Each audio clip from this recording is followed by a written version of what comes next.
Germany, if you were wealthy, you simply could opt out of the public plan. Same way in Canada. You can go to private clinics and just not participate in it.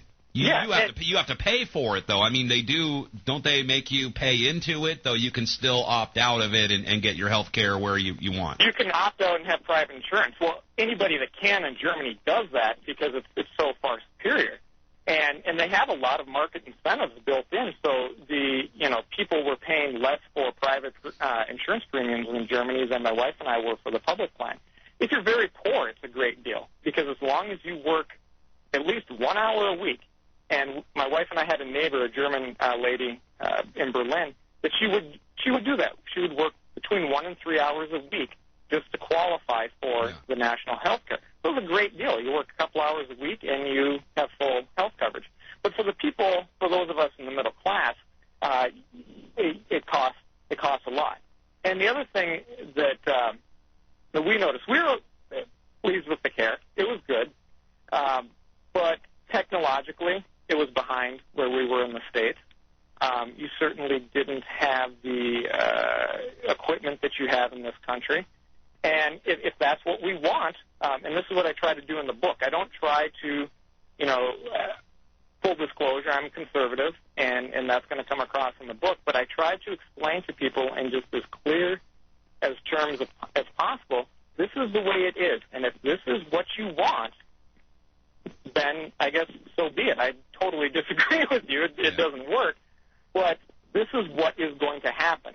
For people to say, well, my goodness, cash for clunkers, we can't get the payments out to the dealerships, but we're going to get payments to doctors on time, and we're going to run this, efficiently. It's just a fallacy. Well, I guess, we wouldn't have FedEx if the government worked as smoothly as we thought they might. But then again, I'm grateful, even though I'm not a big fan of FedEx either, I'm grateful that, there are options out there. Somehow I think it's going to be worse than what you saw in Germany here. Again, we're with Jason Marsh. Surviving Euphoria is his book, and that is also his website, survivingeuphoria.com. As I mentioned earlier, isn't it utopia that we have to survive? These people are promising us utopia. I don't think we're going to survive it. Absolutely. And that's the title of the book. There's a program in Minnesota here called Garage Logic, and it's kind of similar to what you do, but just the northern variety. And there's kind of a slang term that we use, euphorians, for those people who kind of buy into this. We're going to make this utopia, and so. The book is kind of a play on that term, but it certainly is. I could have called it Surviving Utopia because it is. It's a misnomer. I mean, Europe is a dying continent, and they're in the situation where everybody's got their little piece of the pie. They can't afford it. They can't pay for it. Their healthcare system in Germany, for example, is kind of what our Social Security is going to be like 20 years from now. But nobody's willing to, 20 years from now or now, actually. Right. Yeah, again, that's one of those things. I keep talking 10 or 15. When I started writing the book, I thought, wow, it's going to be a generation away in this country. And I got back, and my wife and I got back in the heart of the election cycle. And I said, oh, my goodness, it's They'll here rob now. Peter to pay Paul or print more money to keep it going as long as they have to. It seems to me that the goal is really to break down the nation states. We've been hearing a lot of talk about this, and of course we've been talking about it for years here, to internationalize the entire system. So no national system is probably going to work, Jason, because the ultimate goal, as you probably are aware of, is to bring us into this wonderful world government where the leaders will look out for us and we'll all, pay into a system to help the collective. Yeah, and what that becomes is just a soft despotism. It's if you've ever read Jonah Goldberg's book, Liberal Fascism, if you haven't, I recommend it. I recommend it to all of your listeners. It's a great study in the happy-faced fascism or that happy-faced totalitarianism that results when you have mammoth government. I remember the Dead Kennedys song. They'll come and put on a happy face. We've rewritten that to Austin, Texas, Uber Alice, where we're from here. Above all, now, did you support President Bush, and to what degree? And were you disillusioned at all throughout the 8 years of the Bush-Cheney presidency, or are you that kind of a conservative? I did support President Bush both times around. I would have conversations with liberal friends, or, this would just make my European friends, their head just explode. I would say, President Bush is not really all that conservative. He's not a conservative, certainly not fiscally.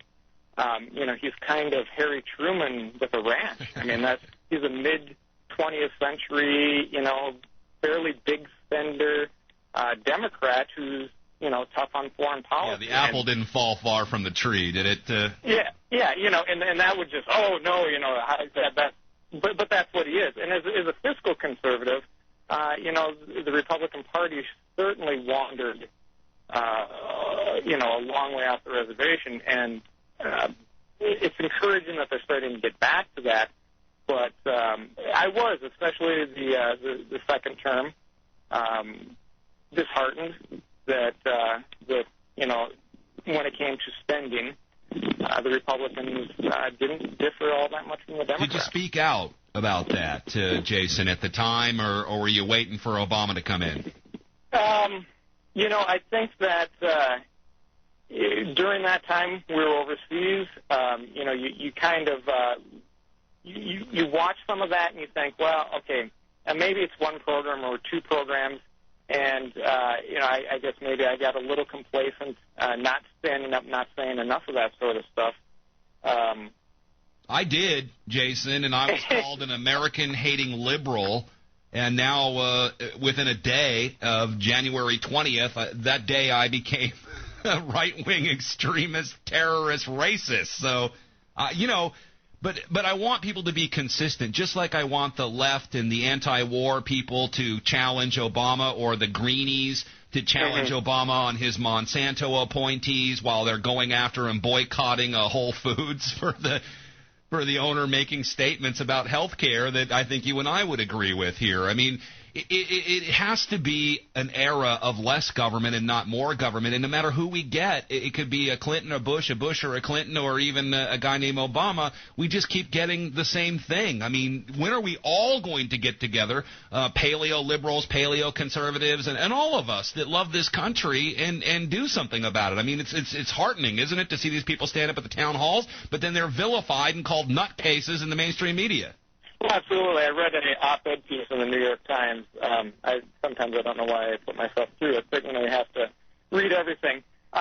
Read an op-ed piece a few days ago talking about and basically doing exactly what you're describing there, trying to vilify the right as all fringe, nut, lunatic, violent hate mongers, and that's it's a playbook that you see on both sides, but it's certainly being used right now to.